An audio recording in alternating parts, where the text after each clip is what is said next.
हरे कृष्ण। तो आज की क्लास में हम श्लोका नंबर 22 पे चर्चा करेंगे।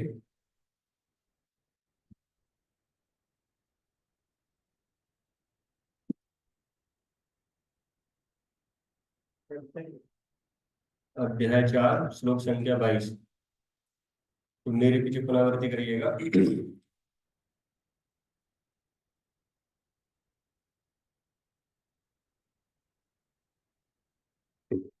यदृच्छालाभ संतुष्टो यदृच्छालाभसन्तुष्टो द्वन्द्ववितो विमत्सर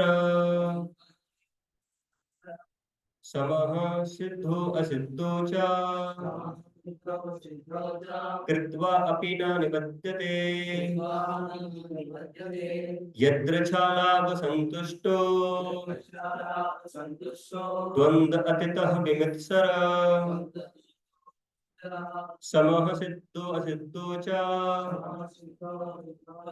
कृत्वा अपि न निबध्यते। यदृच्छालाभ संतुष्टो द्वन्द्व अतितः विमत्सर समः सिद्धो असिद्धो च कृत्वा अपि न निबध्यते। अनुवाद और तात्पर्य का ये श्री भक्ति वेदांत स्वामी श्रील प्रभुपाद जी के द्वारा श्रील प्रभुपाद जी की जय। अनुवाद। जो स्वतः होने वाले लाभ से संतुष्ट रहता है, जो द्वंद्व से मुक्त है और ईर्ष्या नहीं करता, जो सफलता तथा असफलता दोनों में स्थिर रहता है, वह कर्म करता हुआ भी कभी बंधता नहीं। तात्पर्य। कृष्ण भावना भावित व्यक्ति अपने शरीर निर्वाह के लिए भी अधिक प्रयास नहीं करता। वह अपने आप होने वाले लाभों से संतुष्ट रहता है। वह ना तो मांगता है ना उधार लेता है, किंतु यथा सामर्थ्य वह सच्चाई से कर्म करता है और अपने श्रम से जो प्राप्त हो पाता है उसी से संतुष्ट रहता है। अतः वह अपनी जीविका के विषय में स्वतंत्र रहता है। वह अन्य किसी की सेवा करके कृष्ण भावनामृत संबंधी अपने सेवा में व्यवधान नहीं आने देता, किंतु भगवान की सेवा के लिए वह संसार की द्वैतता से विचलित हुए बिना कोई भी कर्म कर सकता है। संसार की है द्वैतता गर्मी सर्दी अथवा सुख दुख के रूप में अनुभव की जाती है। कृष्ण भावना भावित व्यक्ति द्वैतता से परे रहता है, क्योंकि कृष्ण को प्रसन्न करने के लिए वह कोई भी कर्म करने में झिझकता नहीं। अतः वह सफलता तथा असफलता दोनों में ही समभाव रहता है। ये लक्षण तभी दिखते हैं जब कोई दिव्य ज्ञान में पूर्णतः स्थित हो। तो यहाँ पे जैसा बताया है, कृपा जी बता रहे हैं कैसे सफलता और असफलता है ना, हमारे पास कुछ भी आ सकता है, पर लेकिन हमको क्या रहना है, उस समय थोड़ा स्थिर रहना है, उससे भटकना नहीं है। और अपने जीवन के निर्वाह के लिए कुछ बेसिक चीजों की जरूरत पड़ती है। कृष्ण भावना भावित व्यक्ति तो उसका भी प्रयास नहीं करता है, क्योंकि जो व्यक्ति कृष्ण पे आश्रित हो जाता है उसका पालन पोषण भगवान कर लेते हैं। उसको ऐसा नहीं कि बहुत ज्यादा कठिन प्रश्न करने का जरूरत है। प्रभुपाद जी उसके बाद में तात्पर्य में लिख रहे हैं कि अगर कृष्ण की प्रसन्नता के लिए वो इस संसार का कोई भी काम कर सकता है, उसको अपनी मेंटेनेंस के लिए काम करने का जरूरत नहीं है, पर लेकिन कृष्ण भगवान की सेवा के लिए, उनकी प्रसन्नता के लिए वो दुनिया का कोई भी काम कर सकता है। जैसे मंदिर में भगवान की सेवा की जाती है, तो इसमें क्या है कि जो भक्त लोग हैं वो कोई भी सेवा करें, कोई भी सेवा हो, कीर्तन में जाने का हो, प्रभुपाद जी की जो किताब है उनको बांटने का हो, है ना, झाड़ू लगाने का हो, पोंछा लगाने को हो, टॉयलेट साफ करने का हो। और टॉयलेट वगैरह साफ करने के लिए तो बाहर से लोग बुलाए जाते हैं ज्यादातर, है ना। अरे मतलब नीच काम है अगर बाहर की दुनिया में देखे जाए तो। पर लेकिन अब ये भगवान की दृष्टि में सबसे ऊपर वाला काम है, तो भक्त लोग उसको करते हैं। तो भगवान की सेवा के लिए जो भक्त जो है वो कोई भी सेवा कर सकता है, पर लेकिन अपने खुद के जीवन के लिए वो उसको कार्य करने का जरूरत नहीं है, क्योंकि भगवान उसका टेक केयर कर लेते हैं। तो ऐसा प्रभुपाद जी यहाँ पे बताए हैं, तो इसी के ऊपर थोड़ा हम चर्चा करेंगे। ओम अज्ञानतिमिरन्धस्य ज्ञानाञ्जनशलाकया चक्षुरुन्मिलितं येन तस्मै श्रीगुरवे नमः। श्रीचैतन्यमनोभीष्टं स्थापितं येन भूतले स्वयं रूपा कदा मह्यं ददाति स्वपदान्तिकं। वन्देऽहं श्रीगुरु श्रीयुतापदकमलं श्रीगुरून् वैष्णवांश्च श्रीरूपं साग्रजातं सहगणा रघुनाथान्वितं तं सजीवं साद्वैतं सावधूतं परिजनासहितं कृष्णचैतन्यदेवं श्रीराधा कृष्णपादान् सहगणा ललिता श्रीविशाखान्वितांश्च नमो विष्णुपादाय कृष्णपृष्ठाय भूतले श्रीमते भक्ति वेदांत स्वामिनी ते नाम्ने। नमस्ते सारस्वते देवे श्री गौरवाणी प्रचारिणे निर्विशेषा शून्यवादी पाश्चात्यदेशतारिणे। नमो महावदन्याय कृष्ण प्रेम प्रदायते कृष्णाय कृष्ण चैतन्य नामने गौरतसे नमः। हे कृष्णा करुणा सिंधु दीनबंधो जगतपते गोपेशा गोपिका कांत श्री राधा कांत नमस्ते। कांचन गौरांगी श्री राधे वृंदावनेश्वरी वृषभानुसुते देवी प्रणमामि हरिप्रिये। वाञ्छाकल्पतरुभ्यश्च कृपा सिन्धुभ्येव च पतितानां पावनेभ्यो वैष्णवेभ्यो नमो नमः। जय श्री कृष्ण चैतन्य प्रभु नित्यानंद श्री अद्वैत गदाधर श्रीवासादि गौरभक्तवृंद। हरे कृष्णा कृष्णा कृष्णा हरे हरे, हरे राम राम राम हरे हरे।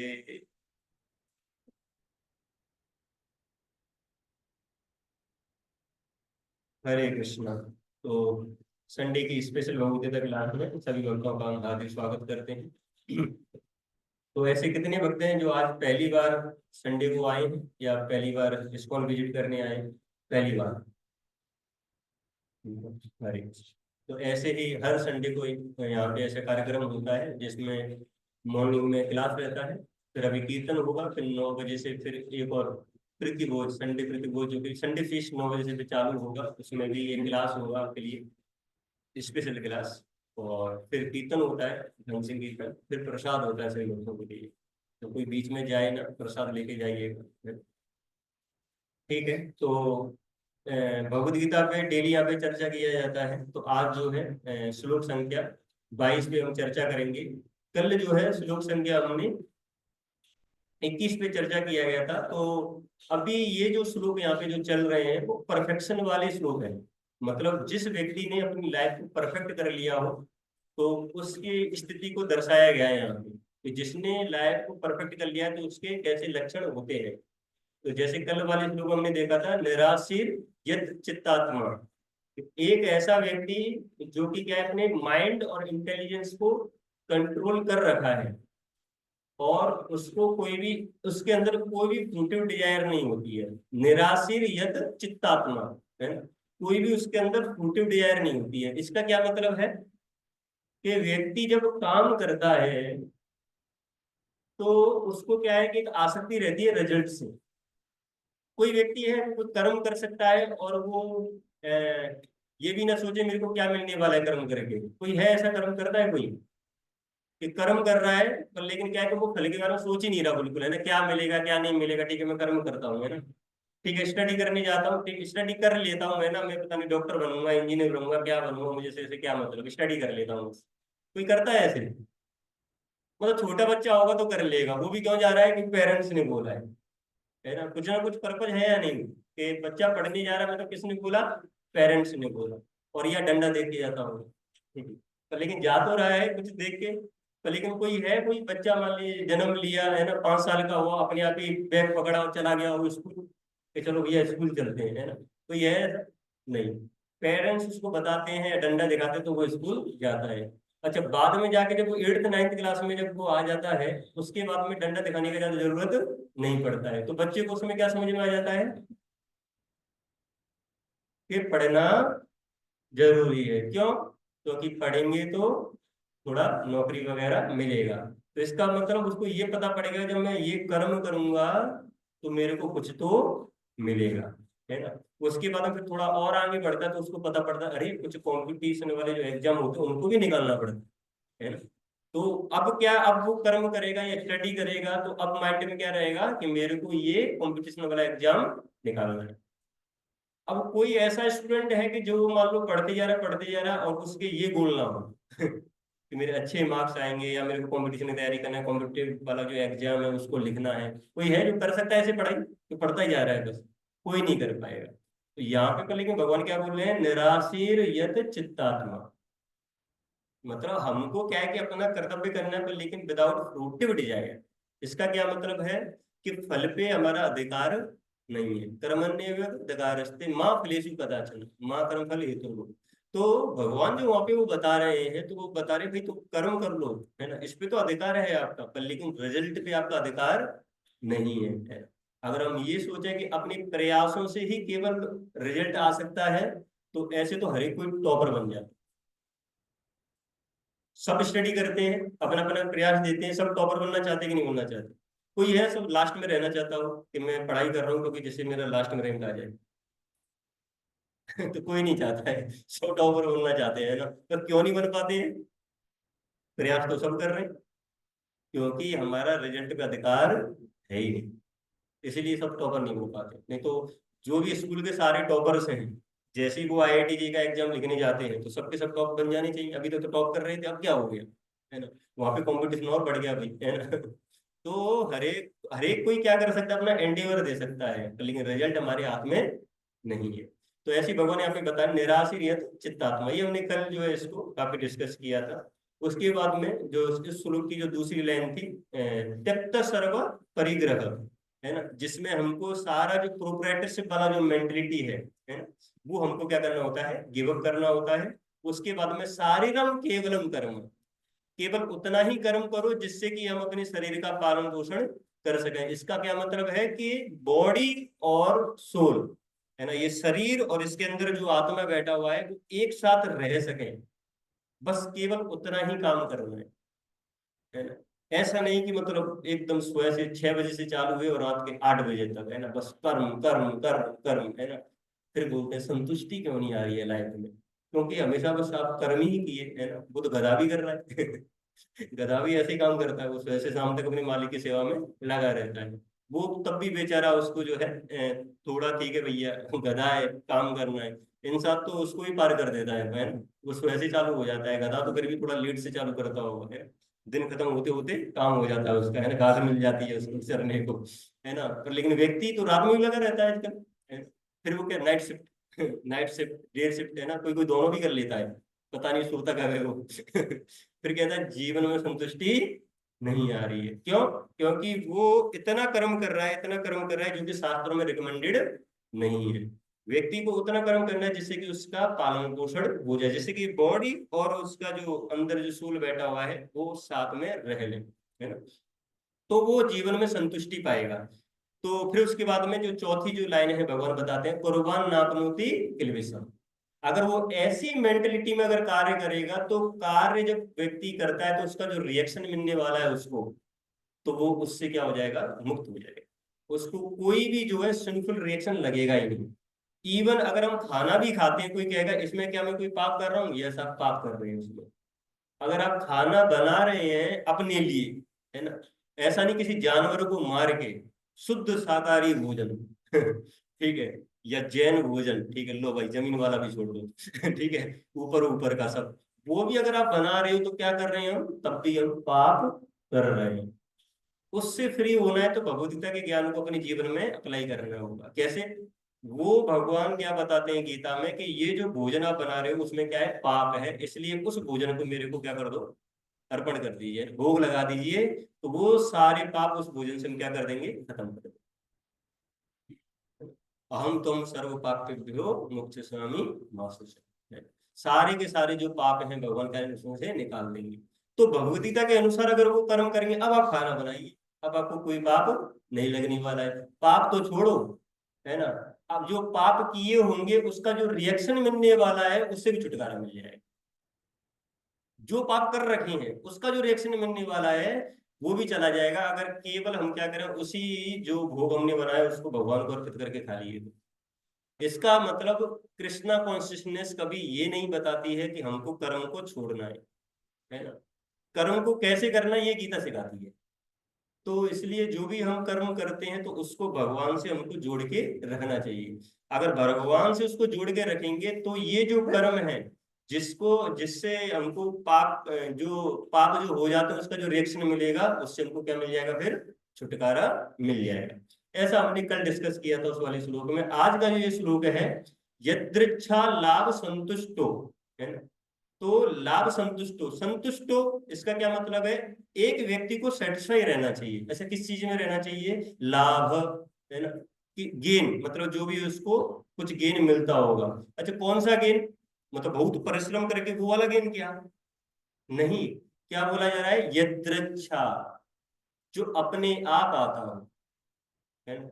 मतलब ये ऐसा हो गया कि जैसे जो बिना हार्ड वर्क किए हुए, है ना, होता है ना, जैसे कभी कभी मान लीजिए हम काम कर रहे हैं, है ना, 2-3 घंटा काम किया, लगता है कि अरे कुछ रिजल्ट नहीं आ रहा है ठीक है, फिर लाओ ठीक है 8-10 घंटे कर लेता हूँ, है ना। भगवान उस गेन की बात नहीं कर रहे हैं, जो अपने आप जो आता हो। जैसे कहते हैं ना बहुत से, अरे, है ना, क्या बोलते हैं वो वाली लाइन, एक लाइन में लिखा हुआ है कुछ तो। हाँ, समय से पहले भाग्य से ज्यादा ठीक है, बोलते हैं ना कुछ, समय से पहले और भाग्य से ज्यादा किसी को कुछ नहीं मिलता है ना। तो ऐसा जो हमको जो मिलने वाला है, तो भगवान कह रहे हैं वो वाली चीज, है ना। तो ये वाली चीज जो है, जो अपने आप हमारे पास में आने वाली है, तो वो वाला जो गेन है, ठीक है, उसमें हमको क्या रहना चाहिए, संतुष्ट रहना चाहिए। प्रभुपाद जी तात्पर्य में क्या बताए, कृष्णा कॉन्शियसनेस जो व्यक्ति होता है वो अपने बॉडी को मेंटेन करने के लिए कभी कर्म नहीं करता है, भगवान उसका टेक केयर कर लेंगे। मतलब वो केवल भगवान की सेवा में लगा रहेगा, अपने आप भगवान उसके मेंटेन कर लेंगे उस, है ना। जैसे यहाँ पे इस्कॉन सोसाइटी में ऐसे बहुत बहुत भक्त हैं जो भगवान की सेवा में लगे रहते हैं। ऐसा कोई देखा है क्या, भुखमरी आ गई हो उसके पास में, खाने को नहीं मिल रहा है, 4-5 दिन हो गए, बढ़िया फिश बनता है यहाँ पे तो प्रसाद मिलता है, अभी 10 बजे मिलता है, 4 बजे मिलता है ना, पहनने को कपड़े मिल जाते हैं, खाने को मिल जाता है, बढ़िया। तो देखिए भगवान मेंटेन कर रहे हैं कि नहीं कर रहे। इतना बड़ा ऑल्टर है ना, रोज यहाँ पे डांस करने को मिलता है। कोई है व्यक्ति जो रोज डांस करता हो, है? बस जगते ही डांस चालू, हरे कृष्णा कृष्णा कृष्णा हरे हरे, हरे राम राम राम हरे हरे। क्योंकि ये जो भक्त हैं वो भगवान की भक्ति में लगे हुए हैं, तो इसीलिए इनकी लाइफ में क्या हो गया है कि जॉय ऐड हो गया है, तो ये रोज डांस करते हैं ठीक है। तो कोई व्यक्ति जो होगा वो भाई 1 साल में कोई पार्टी बनाने जा रहा है, डांस करके आएगा, या रोज डांस करते हैं, है ना, रोज प्रसाद मिल जाता है। तो क्योंकि जितना भगवान पे डिपेंडेंसी हो जाता है उतना ही भगवान हमारा टेक केयर करते हैं। आप ही देखिए, जैसे बच्चा जो होता है, जितना ज्यादा पेरेंट्स पे आश्रित रहता है उतना ज्यादा पेरेंट्स उसका देखभाल करते हैं। पर लेकिन जितना इंडिपेंडेंट होना चाहता है, भैया तू जा, ठीक है, अपने आप कर ले भाई तू जा मतलब कोई चाहता हो पेरेंट्स से दूर, अरे नहीं, है ना, मैं आपसे दूर होना चाहता हूँ, मैं तो अपना टेक केयर अपने आप ही कर लूंगा, है ना। तो इस बच्चे का पेरेंट्स कुछ करेंगे, भाई ठीक है भैया, तुम इंडिपेंडेंट रहना चाहता हो तो इंडिपेंडेंट रह लो, है ना। पर लेकिन जो पेरेंट्स की बात मानता है, तो पेरेंट्स उसका सारा देखभाल करते हैं, सब, उसको कपड़े भी दिला देंगे, उसको अच्छी अच्छी चीजें खाने को भी दे देंगे, उसका एजुकेशन भी करा देंगे, सब करा देंगे। पर लेकिन किसके साथ में, जो बच्चा पेरेंट्स की बात को मानता हो। तो जितना ज्यादा हम भगवान पे आश्रित हो जाते हैं उतना ही ज्यादा भगवान जो है हमारा टेक केयर करते हैं। तो यहाँ पे जो है उसी चीज की बात की जा रही है। शास्त्रों में ऐसे बहुत सारे उदाहरण हैं, सुखदेव गोस्वामी का उदाहरण आता है। सुखदेव गोस्वामी जो है वो तो कोई वस्त्र भी नहीं पहनते थे, है ना। सब जो है छोटे छोटे बच्चे तो पत्र भी फेंका करते थे, अरे पागल व्यक्ति आ गया, पागल पागल व्यक्ति आ गया। वो सुखदेव गोस्वामी जो है हमेशा क्या भगवान पे आश्रित थे। तो कभी भी किसी के घर में जाते तो कितनी देर रुका करते थे? जितनी देर में जैसे गाय का दूध निकाला जा रहा है, जितनी देर में गाय का दूध निकाला जाएगा बस उतने समय तक। ऐसा नहीं कि बस गए भैया किसी के घर में, चलो ठीक है थोड़ा कथा हो जाए उसके बाद में बढ़िया फीस्ट हो जाए खाने को ठीक है, उस मेंटेलिटी के साथ में नहीं। ऑफ कोर्स मतलब जिसके घर में जा रहा है उसका मेंटेलिटी ये हो सकता है कि उसका साधु का सेवा करना है, पर लेकिन अगर जो साधु जा रहा है उसका ये मनोभाव नहीं होना चाहिए उसमें, है ना। तो ऐसे ही जो है मतलब सुखदेव गोस्वामी जो केवल इतने ही समय के लिए जाते थे जितने समय में एक गाय को जो है उसका दूध निकाल के जितना समय लगता है बस उतने समय तक वहां पे वो रुकते थे। एक और शास्त्रों में एग्जाम्पल है, ययाति महाराज के एक पुत्र थे जिनका नाम था यदु, यदु महाराज। ये यदु महाराज जो थे इनका जो मुलाकात होता है एक अवधूत ब्राह्मण के साथ में होता है। ये अवधूत ब्राह्मण कौन थे? ये अवधूत ब्राह्मण जो थे वो ऐसे ब्राह्मण थे जो कि भगवान पे आश्रित थे, जिन्होंने 24 गुरु बना रखे थे। कितने? 24 गुरु। कौन से गुरु? ऐसा नहीं मतलब 24 पर्सन थे, है ना। मतलब एक गुरु, दो गुरु, तीन गुरु, चार गुरु, 24 गुरु बना रखे हैं ना। उन्होंने जो नेचर जो है उसी को गुरु बना लिया था। तो नेचर में ऐसी बहुत सारी चीजें थी जिससे वो पूरी सीख ले लिया करते थे, उसी को उससे सीख ले लिया करते थे और समझ जाया करते थे बस। तो वो अवधूत ब्राह्मण जो है इतना आश्रित थे, इतना आश्रित थे कि एक ही जगह पे बस लेटे हुए हैं, बस कहीं नहीं जा रहे थे, है ना। तो ये आके पूछते हैं अरे तुम्हारा मेंटेनेंस कैसे हो रहा है ये सारा चीज? कि हमारा मेंटेनेंस कौन कर लेते हैं? भगवान कर लेते हैं। इसका एक और फेमस एग्जांपल है माधवेंद्रपुरी का। माधवेंद्रपुरी जो है उनका तो स्टोरी आता है, एक मिनट थोड़ा चेतन चेतन को। सी सी कौन सा वर्ष का है?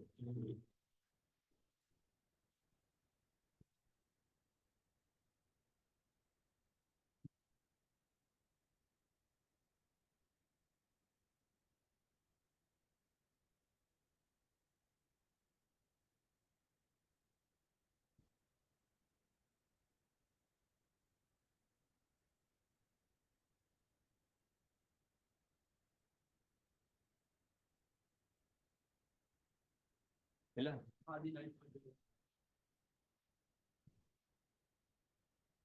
ये रहा।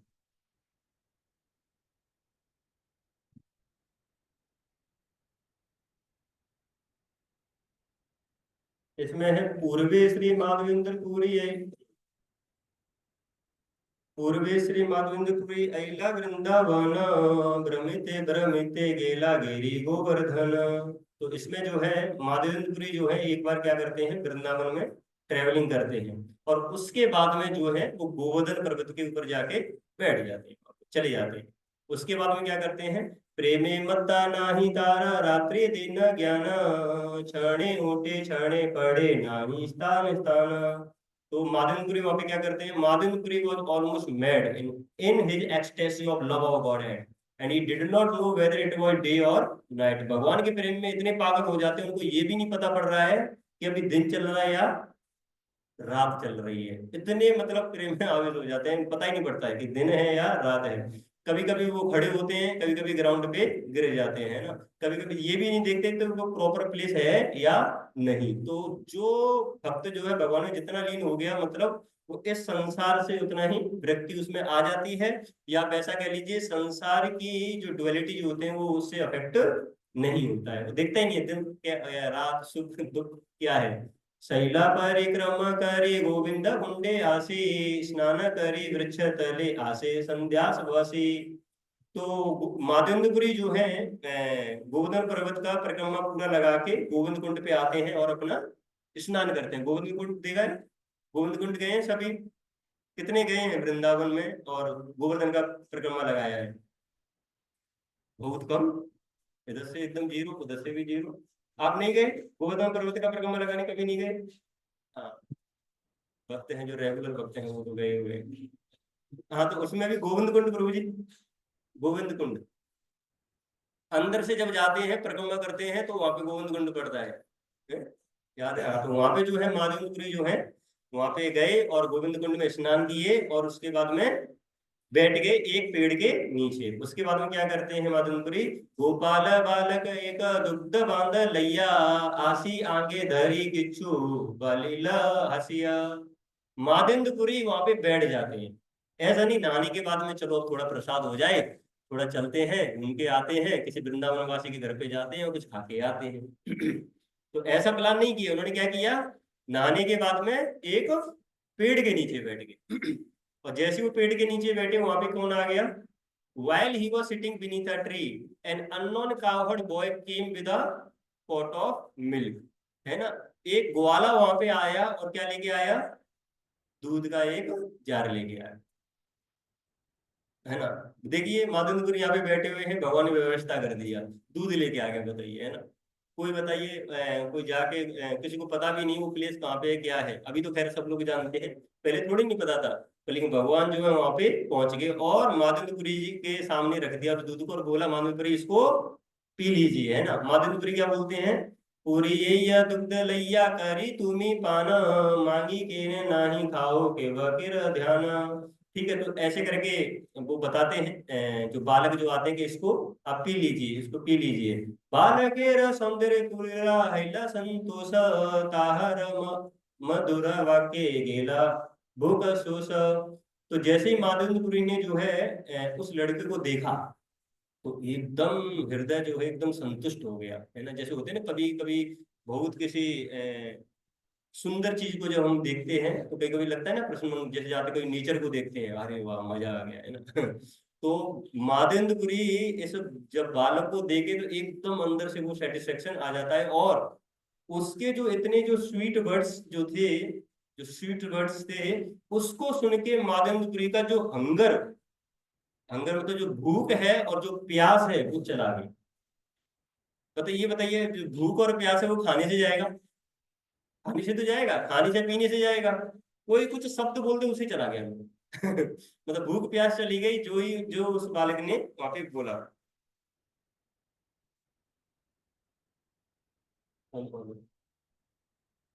कोई भी। तो अभी आज फीस्ट बनने वाला है, तो एक सेवा का अपॉर्चुनिटी है भगवान की सेवा करने का। तो किचन में कुछ माता जी, 3 माता जी जो है जा सकते हैं वहाँ पे, कुछ भी सब्जी कटिंग वगैरह होगा। तो आज फीस्ट होने वाला है यहाँ पे बड़ा, तो भक्तों का सेवा, मतलब भक्तों को प्रसाद मिलेगा, तो उसमें थोड़ा आप सेवा कर सकते हैं, तो अच्छा है। कोई भी 3-4 माता जी जा सके किचन में सेवा कर सकते हैं। तो माधुरी जो है भूल गए सब, है ना, भूख प्यास जो भी लगा हुआ था सब भूल गए। पूरी कहे के तुम्ही कहा तुम्हारा वासा, के मते जानी ले आमी करी उपवास। ए भैया तुम कहाँ से आए हो, तुमको कैसे पता पड़ा है कि मैं फास्टिंग कर रहा हूँ, है ना। कहाँ रहते हो, अपना पता बताओ, है ना, कौन हो तुम, ऐसे करके माधुरी पूछने लगे। बालक कहे गोप आमी ए ग्रामे वासी, आमार ग्रमते के है नाही रहे उपवासी। कह रहे थे मैं साइड वाले गांव का हूँ, यहाँ पे कोई मेरे गांव में कोई भूखा नहीं रहता है ना। आसपास में सबको हम खिला पिला के रखते हैं, कोई भी तपस्या करता है उसको खिला पिला देते हैं। पापा जी बोले थे ना कि हमारे मंदिर के आसपास में 10 मील के अंदर में कोई भूखा नहीं रहना चाहिए, इसलिए फुटबॉल लाइफ चलता है। तो ऐसे ही जो है वो बच्चा बोल रहे हैं कि अरे भैया हमारे गांव में कोई भूखा ना सो गए, है ना। यहाँ पे सब खा पी के सब सही रहते हैं। तो इसलिए जो हूँ मैं पास वाले विलेज का ही हूँ, और मेरे गांव में कोई भी भूखा नहीं सोता है। तो देखिए माधवेंद्रपुरी भगवान की भक्ति में लगे हुए हैं। क्या वो कुछ मांगने गए, कोई परिश्रम करने गए, भगवान ने भेज दिया, भगवान खुद ही आए। बाद में पता पड़ेगा भगवान खुद ही आए हैं। केह अन्न मांगी खाया, केह दुग्ध हर, आया चक जने आमी दिए तब आहार।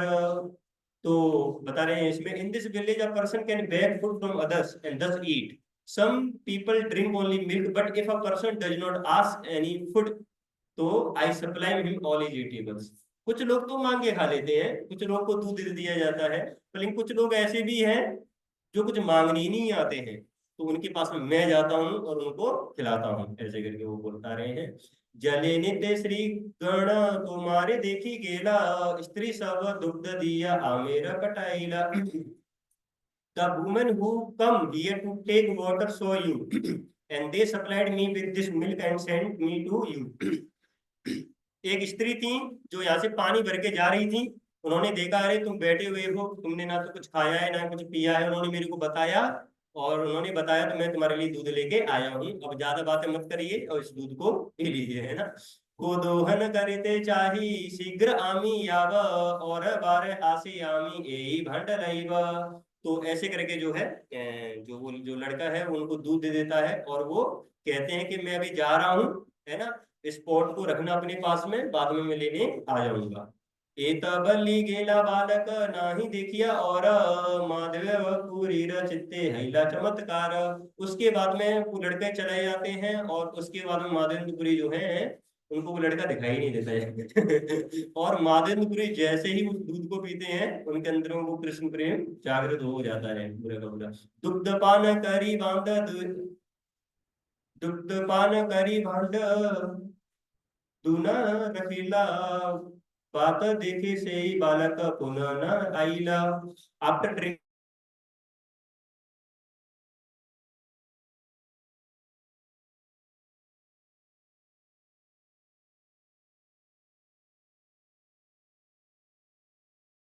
लड़का दे के गया था, वो कभी वापस नहीं आया। तो कौन थे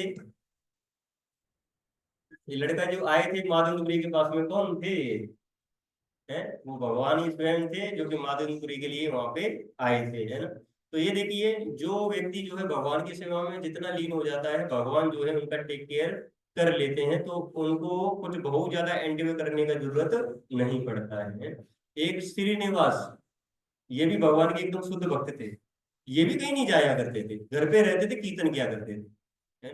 कीर्तन किया करते थे और पूरे दिन कीर्तन करते रहते थे। चैतन्य महाप्रभु बोले, अरे श्रीवास, है ना, तुम जो है पूरे दिन जो है कीर्तन करते रहते हो, तुम्हारी फैमिली का पालन पोषण कैसे होता है? तुम काम करने तो जाते नहीं हो, है ना, कौन पालन पोषण कर रहा है तुम्हारी फैमिली का? तो श्रीवास क्या बोलते हैं कि मैं तो यहाँ पे कीर्तन करता रहता हूँ, और जब भी मेरे को खाने की जरूरत पड़ती है तो मैं ऐसे करके 3 बार कलेक्ट कर देता हूँ, बस खाने की व्यवस्था हो जाती है। तो अच्छा, ये बड़ा अच्छा मैजिक है ना। तो बताओ बताओ, मतलब डिटेल में क्या है, मतलब 3 बार क्लैप करने में खाना कैसे आ जाता है? कि जब भी मेरे को भूख लगती है 3 बार क्लैपिंग करता हूँ, कोई आगे दे गया तो ठीक है, नहीं देगा तो तब भी चलेगा, है ना।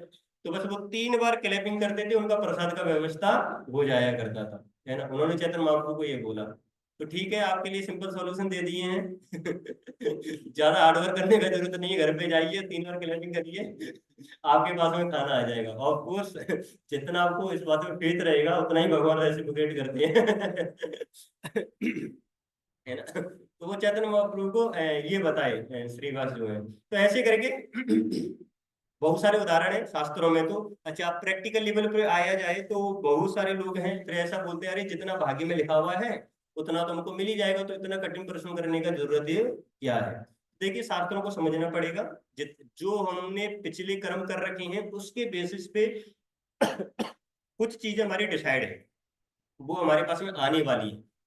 अब जो कर्म हम करेंगे उसका रिएक्शन हमको बाद में मिलने वाला है, जिसको बोला गया है। जैसे संक्षिप्त कर्म होता है, एक होता है आगमिक कर्म। संक्षिप्त कर्म हम कर चुके हैं, अब उसका रिएक्शन हमको मिलेगा।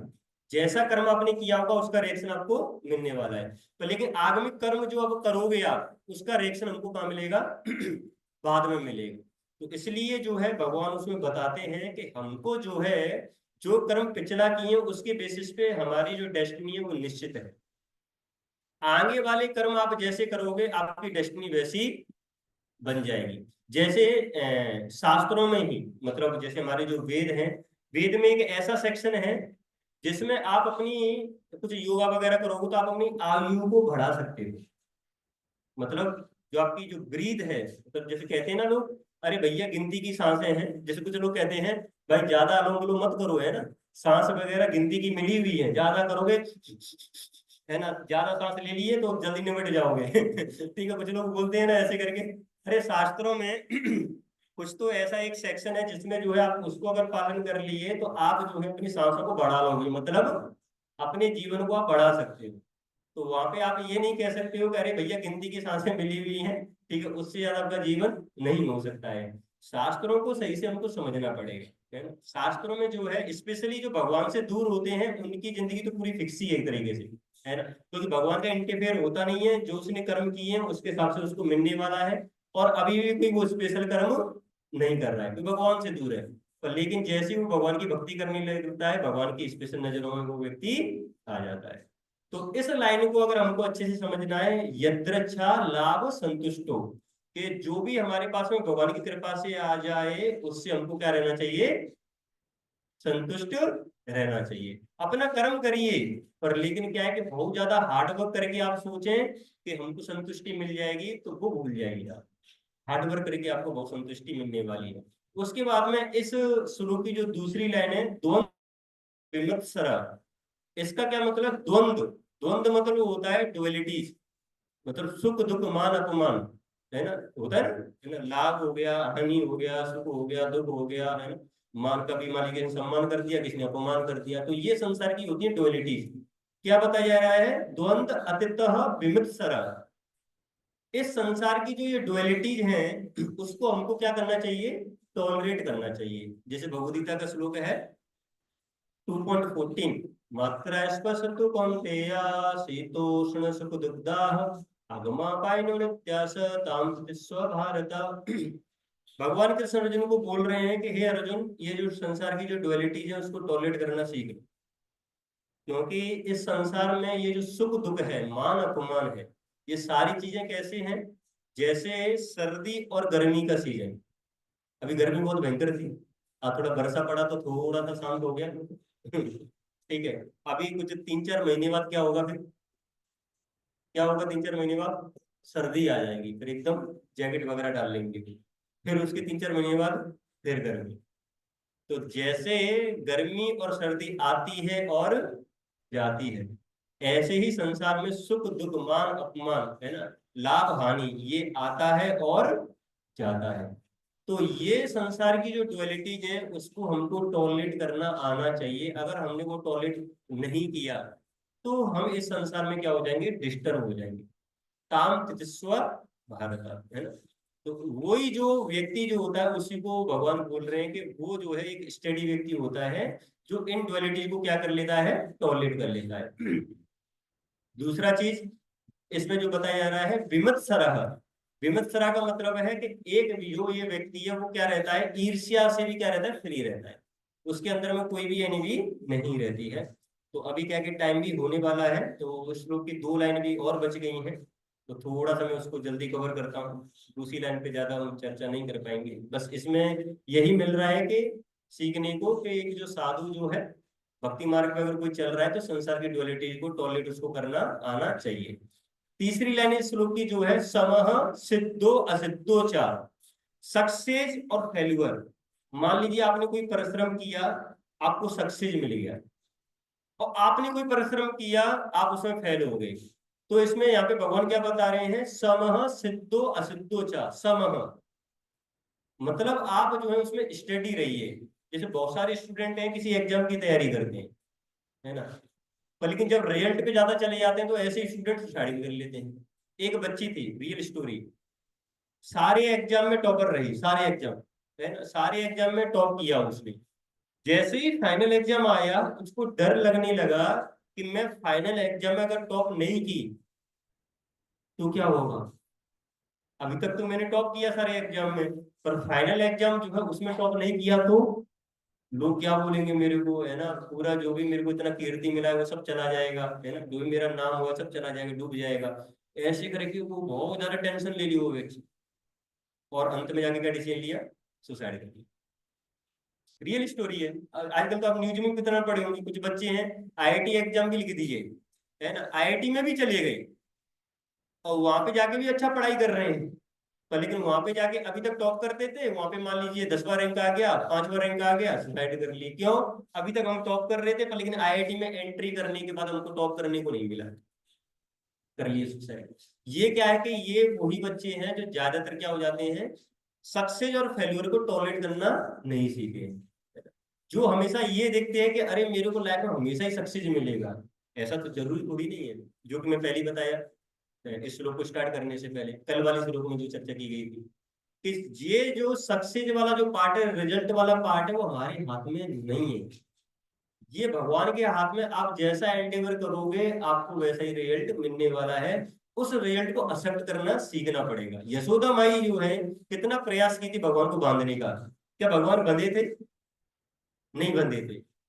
जब भगवान ने देखा अरे यशोदा में बहुत ज्यादा ही प्रयत्न कर रही हैं, तो फिर भगवान अपनी कृपा से बंधे थे। भगवान ने जब अपनी कृपा दिखाई यशोदा मैया के ऊपर तब जाके भगवान बंधे थे। कोई ये बोले कि यशोदा माई ने अपने प्रयासों से बांध दिया था, वो नहीं। उन्होंने प्रयासों से भगवान की मर्जी को अट्रैक्ट किया था। तो ऐसे ही जब भी कोई व्यक्ति जो है भगवान के लिए परिश्रम करता है, तो वो उस परिश्रम से भगवान के अटेंशन को पा लेता है, भगवान की कृपा को पा लेता है। और जब भगवान की कृपा आती है तो फिर क्या होता है, फिर चमत्कार होता है। प्रभुपाद जी जो है 70 साल की उम्र पे अमेरिका में गए थे। प्रभुपाद जी जो स्पेशली आज नए आए हुए हैं, तो प्रभुपाद जी जो कि इस्कॉन के फाउंडर आचार्य हैं, 70 साल की उम्र पे जो है ये विदेश में गए थे, अमेरिका गए थे। क्यों गए थे? क्योंकि गुरु महाराज ने बोला था कि जाइए विदेश में और जो इंग्लिश लैंग्वेज में अपने धर्म का प्रचार करिए, ऐसे करके उन्होंने बोला। उनका आज्ञा का पालन करने के लिए प्रभुपाद जी 70 साल की उम्र पे जो है जाते हैं। किससे जाते हैं? फ्लाइट से नहीं। किससे? जलदूता से जाते हैं। ठीक है। 45 दिन के करीब लगता है उनको वहां पे पहुंचने में। और मतलब आप में से तो ज्यादा एक्सपीरियंस नहीं होगा सी पे ट्रेवल करने का। पर लेकिन अगर मान लीजिए आप किसी बोट में हैं और 2-3 घंटे के लिए रह लीजिए, आपको अनकंफर्टेबल फील हो जाएगा, आपको लगेगा कम मैं जमीन पे आऊं। ये तो मैं बात कर रहा हूँ एक रिवर की, एक बोट की। और बात अगर की जाए जलदूता की, ओशियन में तो ऊपर नीचे होता है सर। 45 दिन के लिए वो रहे थे 70 साल की उम्र पे, 2 हार्ट अटैक भी आए थे।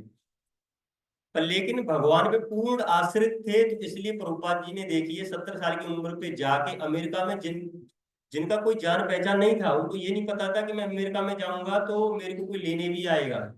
जब वो अमेरिका के तट पे पहुंचे, अमेरिका में, तो उनको ये नहीं पता था मैं सीधा जाऊं, लेफ्ट जाऊं या राइट जाऊं, कुछ नहीं पता था उन्हें। है ना? वहां पे गए, किसी पार्क में बैठे थे, कीर्तन करना चालू किया, और देखिए वही 10 साल के अंदर में कितने मंदिर खड़े कर दिए प्रभुपाद जी ने?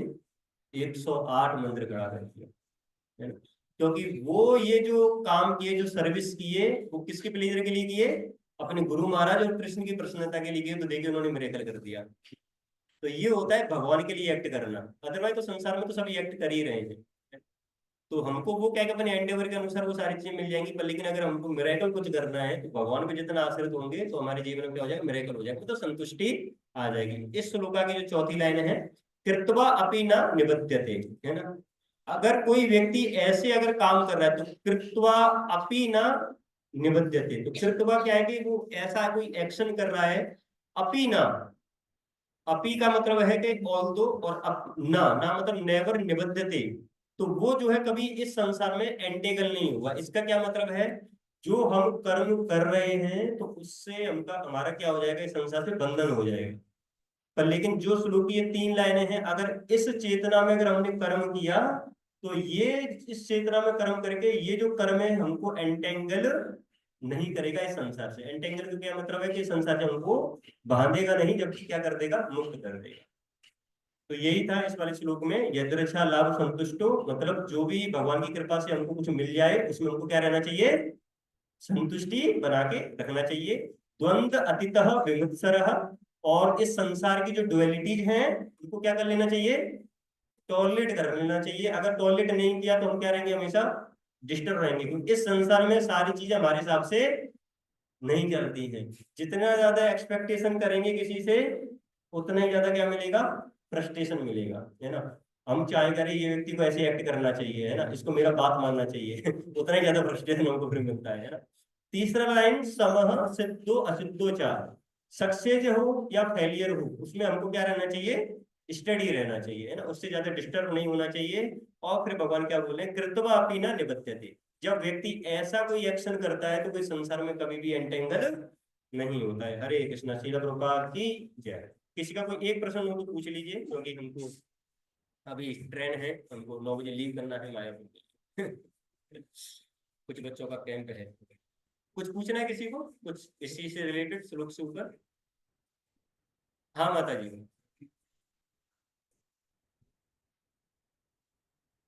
हम्म। कैसे खाना, खाना का बताइए माता जी। है? तो वहां पे जो है जलदूत में जो है कुछ आलू और कुछ ऐसी चीजें लेके गए थे प्रभुपाद जी, है ना, तो वहां पे रखा हुआ था, वो व्यवस्था किया गया था। तो बस कोई थोड़ा बहुत जो है प्रभुपाद जी लिया करते थे। और तो फिर तो जो है कि प्रभुपाद जी इतना भगवान पे याद करते थे, भगवान ने मेंटेन किया उनको। 2 हार्ट अटैक अगर किसी को आ जाए 70 साल की उम्र पे, एक ही हार्ट अटैक में ओढ़े चला जाएगा, है ना।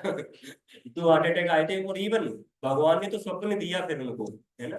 स्वप्न दिया जलदूता पे कि तुम्हारी जलदूता को कौन चला रहा हूँ, मैं चला रहा हूँ। और जो कैप्टन जो जलदूता को चला रहा था, उसने क्या बोला, जिंदगी की ऐसी पहली मैंने ये राइड देखी जिसमें इतना स्मूथली प्लेन गया हो, जलदूता इतना स्मूथली गया हो। अदरवाइज क्या है कि समुद्र का रास्ता जो है बड़ा खतरनाक रहता है, बहुत स्मूथ नहीं रहता है। पर लेकिन उसने क्या बोला कि ये जो है मैं पहला अपना ऐसा राइड देखा हूँ जिसमें मैंने इतना स्मूथली ये राइड किया। क्योंकि वो कृष्ण भगवान उस जलदूता को लेके जा रहे थे, तो वो प्रभुपाद जी बैठे हुए थे ना उसमें। जो इतना भगवान पे आश्रित है तो भगवान क्यों प्रोटेक्शन नहीं देंगे उसे, है ना? तो बचाए भगवान प्रभुपाद जी को। ठीक है, मतलब हरे कृष्ण, श्रील प्रभुपाद की हरे कृष्ण।